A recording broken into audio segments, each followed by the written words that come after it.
flamenco, the hand movement is separate from the arm movement. This is the thing we need to get down. I'm not going to move the hand and move the whole arm. It needs to be the hand on its own. There's a lot of room for interpretation, which is one of the things I think that we all love about flamenco. If you look at a bunch of dancers, their hands look different. People get to express through their hands differently, but the thing that is the same is that the movement is isolated. Start with one hand. One thing I love is the analogy of picking the fruit off of the tree. What I can think about is that I'm twisting an apple off of a tree. Then I have to put in the idea that it's isolating. Don't worry about the fingers. Just rotate the hand and notice this arm and try to keep that arm steady. We're just gonna go in one direction. Oh, bless you, Francie. And we're just gonna go in one direction. With the same hand, let's go in the other direction. So it's the same idea. I'm just rotating and I'm not letting my arm move. So I really feel the muscles in my forearm, and that helps me move the hand and just the hand. Let's go in the other direction. And again, I'm thinking about twisting, right? I want to go in a circle and twist the fruit off the tree, but keep this in place. And it doesn't matter if I'm up here, it's the same. My arm isn't going to be all moving all over the place. It's okay if it moves a little. Let's try the other hand. Next hand. Let's go in one direction. And this hand, we can just keep it on our waist. It's good just to be aware of it. And I'm going to rotate. And like I said, we don't need to worry really about the fingers right now because we're just focusing on the rotation. And then I'm going to rotate in. I know, Francie, I'm sorry. And muy bien, and rotate in. Good, and again, we can do the same thing up here. See? And go in either direction, and it's the same idea. See? So now let's try both hands. I'm gonna rotate, and we'll just go back and forth. Good. Rotate. And rotate.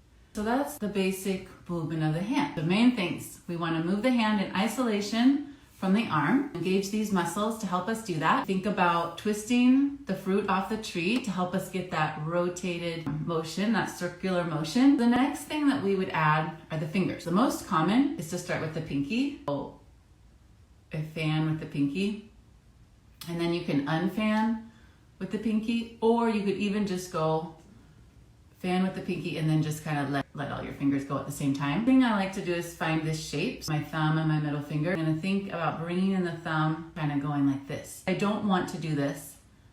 I don't want to leave this thumb out, right? That doesn't look good. That doesn't look good. So I have to think about bringing the thumb in as I go around. For this exercise, we're gonna practice one by one for the beginning of the rotation, and then just kind of let them all out together. 1, 2, 3, 4, y release. Again. 1, 2, 3, 4. Now let's try going in. We're going to start with the pinky. So we go 1, 2, 3, 4. Sorry, I'll hold that up a little higher. 1, 2, 3, 4. That's one way to move the fingers, is starting with the pinky. Another way is to start with the pointer finger. In that one, it looks better to go with the thumb. Bring this pointer finger toward the thumb. But then when I release, I'm either going to release with the pinky first or all the fingers. But this is not as common. 1, 2, 3, 4. Y release. 1, 2, 3, 4. Y release. You can do this. Same thing. If I rotate it. 1, 2, 3, 4. Y release.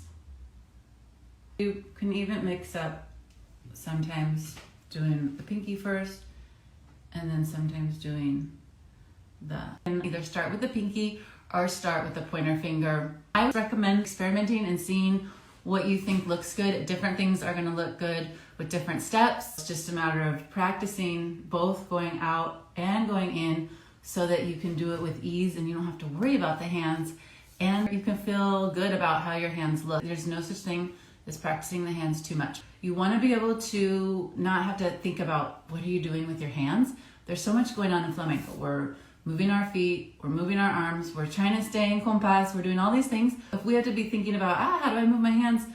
That's just not good. A lot of times the hands are in their own rhythm. Sometimes they're following the rhythm of the feet, but sometimes they're in their own rhythm. If I can just practice the hands a lot, then when I go to put them in with the step, I don't have to think as much.